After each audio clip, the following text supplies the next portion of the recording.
Hello and welcome back to this episode of Spotlight North Carolina Cooperative Extension. North Carolina Cooperative Extension is comprised of two land-grant universities, NC State University and NC A&T State University. Now today we are so excited to have our special guest with us. This is Amber Leonard. Amber, welcome. Hey, good morning. How are you doing? I'm good. Can you tell our audience just a little bit about where you're from and what you do? So I'm from Whiteville, North Carolina. I have been here all my life. I have been working with Robeson Produce Farms in Whiteville for about, I would say, 10 years. I've been helping Mr. Jerry Robinson there. So we've been, we were under tents at the start. When I started helping him, we were under one tent selling strawberries, and he has grown his farm into what it is today. I'm very proud of him. I'm very proud to be a part of Robeson Produce. Absolutely. And just speaking about the reason why you're here today is we want to talk a little bit about CSA programs.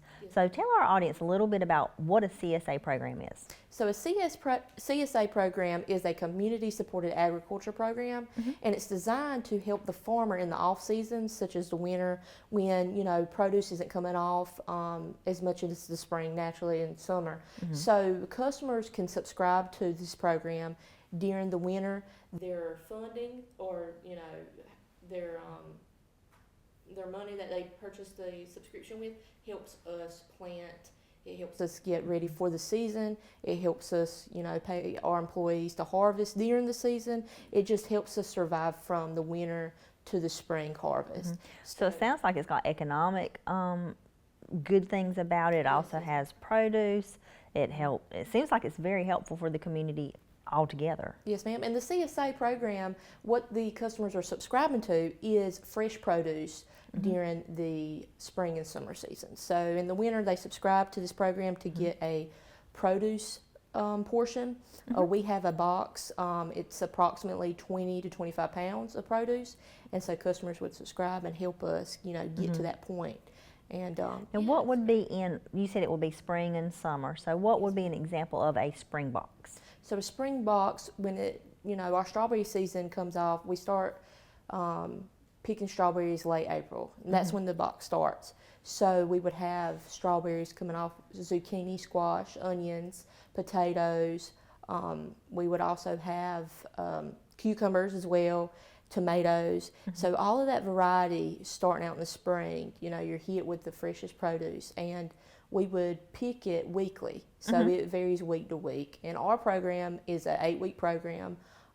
So for 8 weeks, our customers would be getting fresh produce. And it would change from week to week because naturally, the seasons come and go. And 8 weeks is a long time span. So yes, ma'am. So that's just an example of the variety that we offer. Now, will it be a little different in the summer? Yes, ma'am. Well, we do run into peach season. We have peaches that'll come off, blueberries too. It's hard to say how long the strawberry season will last. That's true. So hopefully it'll last as long as possible. But we run into different seasons, especially for the fruits. Yes, ma'am. Okay. So you're looking at customers who subscribe to a CSA program, particularly here in Columbus County, would look at having fruits and some vegetables in there. Some are basically summer ones, but time to subscribe would be now. Now it would be the most helpful. The CSA, that's what it's designed for. Okay. To help us now. So we're open. There's no deadline. There's no hard deadline. We are, we would love to bring our customers fresh produce whenever they're ready to subscribe. So yes, it's open for subscribe for. You just think it's open anytime for anybody to subscribe throughout the year. But right now it's going to be the most beneficial for the farmers and the things that you're going to be doing. So let's talk about those benefits. So why do CSA programs matter?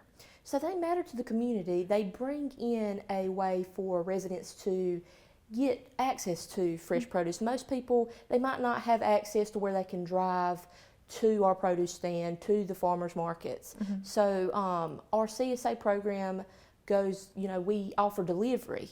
So we would go to the communities, to the local communities that residents, a centered pickup location, so people wouldn't have to travel so far, or if they are far away from us, say in other counties, we would be traveling to them so they can have access to these fresh foods. So how far of a radius are y'all looking at to deliver or to have this CSA program? Well, we're trying to focus on not only our local community, but also communities in Brunswick County and all the way down to South Carolina and Horry County. We would love to travel to the beach towns, and we're seeing a lot of out-of-state people moving into the beach communities. So how awesome would that be if all of people that are coming and traveling and buying houses in these communities to support our hometown farmers? So that's kind of what we're going for, And proximity, we are not truly that far from the coast. No, we're about 30 minutes from Calabash, and I don't think people realize that.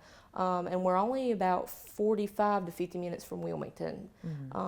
So yeah, it's not that far. We're right here in their backyard, and we want them to know that. So we're trying to hit it hard. We're trying to get our name out there and show everyone what we're offering this year. Now, why would somebody join this program? So it benefits their household. You go to the grocery store. Do you know where your food comes from? Do you know what this produce has been through, what's been sprayed on it? Well, we do at our farm. So it's kind of like customers, know what they're giving their families every night when they, sit down at the dinner table. It's a connection between customers, what they eat, and the farmer that grows it. So that is what we're trying to strengthen with this program. And it also, it knocks down the deliveries, like the emissions that transportation is necessary. It's only our farm, and we transport it to where we deliver, versus all of the grocery stores that you don't know how many times it's been loaded up on a truck. You don't know what it's been sprayed with again. You don't know what it's stored with. And grocery stores are great. They have local farmers that sell to grocery stores, which is awesome. We do too.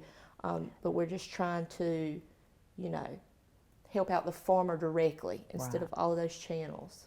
Now tell me something. You mentioned that it's going to be a more connection with the community and the farmer. Is there something that y'all will actually have in there? Because you talked about spraying. Like, is there going to be some kind of letter or is that something? How does that work? Is it how will they know those types of things? Well, they can ask us directly if they have any questions about our practices. We also, on our website, we show planting. We show what we do, harvesting. We show pictures, videos. In the box itself, when customers purchase it, we are planning to have recipe cards that kind of demonstrate, that show the meals that we prepared with our produce and all of that good stuff. So we are directly giving our customers knowledge of who we are, what we do, and why we do it. So in our website, it's packed full of information and photos, videos, and anything you really want to know about us, we're open. You could come right to our produce stand and meet with the farmer himself, or talk with the farmer himself while we're working. So it's a good program. It absolutely sounds like a good program, and so it is basically open to, have y'all got a mile radius, or I heard you say Brunswick, Columbus, probably Bladen, New Hanover, and maybe we haven't set any mile radius per se. We are just trying to make it feasible for us to deliver, and all of these communities that we've talked about, I think that is just, close, Now, Amber, are you the one that's going to be delivering the produce? Yes, ma'am. You will be the deliverer. Okay, Yes, so they'll ma'am. see your smiling face. I'm like, I know her. So I will be in charge of it. Hopefully I have some help, but Mr. Jerry will be busy planting and harvesting. Of course, he will be working. So we are going to hit this hard, and I will be on top of things. So it's really nice that customers can have that one-on-one connection with me, and I know what's going on with their product that they purchase. Absolutely, Yes, ma'am. absolutely. Now, you guys have some upcoming events. Yes, ma'am. Going on along with the CS, well, not necessarily but just at the produce stand that folks can go to, right? So tell us a little bit about those upcoming events you have. Yes, ma'am. So we have our annual Strawberry Festival and Flower Show. They are, it's set for May the 10th, Mother's Day weekend. We have a huge flower sale every year on this weekend. And we are planning to have bands, vendors, food trucks, child activities such as bouncy houses, face painting, and have local artists that come out and showcase their work. And hopefully we can have some live entertainment, such as live painting, is really what what I'm interested in. And I would love to showcase, local crafts. That and so we're open for vendors at this time. If anyone is interested. Is there a vendor charge? No, ma'am, it's free. Vendor, we welcome just about anyone that would like to come showcase their business, small business. And we just want to support our community with that and have a great time. So yes, ma'am, that is May the 10th, that Saturday. And that is called your Strawberry Festival and Flower Show. And that's going to be located in Whiteville here at the actual farm stand, right? Yes, ma'am, Okay. at Robeson Produce Farm, our produce stand. It's located at 607 North J.K. Powell Boulevard in Whiteville, North Carolina. Now, is that the only event y'all have coming up right now?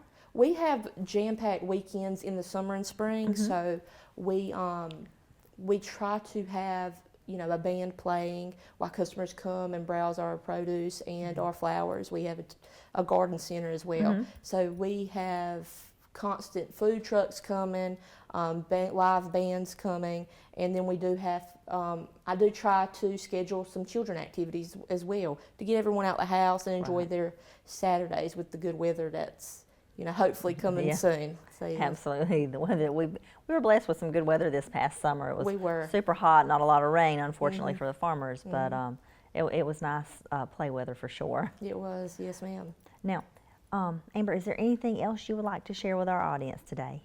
Well, we're just proud to, serve the community for over 45 years.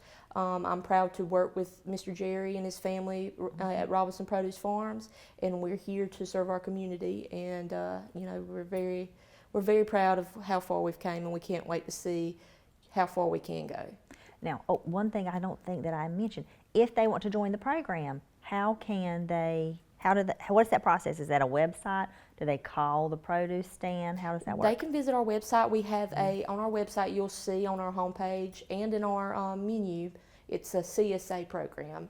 You just click on the subscription and you put in your information, and that's as easy as it can be.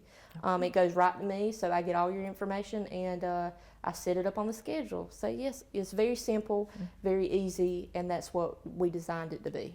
Excellent. And do you have that website? It's RobesonProduceFarms.com. Okay, perfect. Yes, ma'am. Perfect. Amber, thank you so much for Thank you being for with us having me. today. Audience, thank you guys for joining us on this episode of Spotlight North Carolina Cooperative Extension. We look forward to seeing you in the next episode.